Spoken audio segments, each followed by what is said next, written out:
Cantem connosco.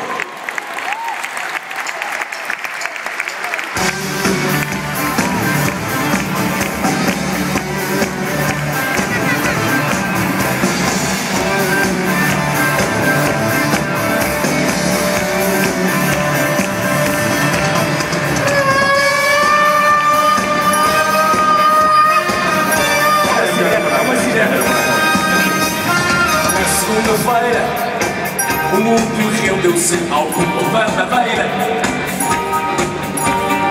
Houve grande festa em Portugal e também em Manchester. E com 19,99% dos votos ficou à frente do Messi. Ainda ofereceu com um sorriso ao José Flávio uma caixinha de Reni. Olha lá como é que é! Bola por o Chico, o smoking em Zurique, aos xuxos play na Jai. Ronaldo, a maior das estrelas mundiais, faz coisas geniais, ele rala queijos a dormir.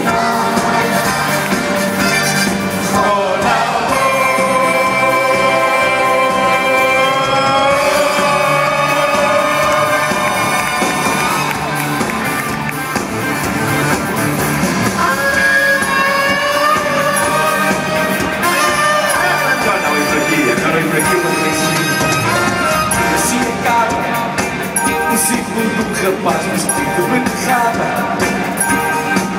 CR7 até chegou, mas de alegria porque ainda não cantou.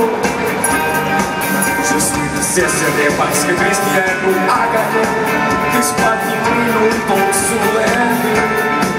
Ao presidente do Emerson tem que dizer em bom francês: Michel Temer.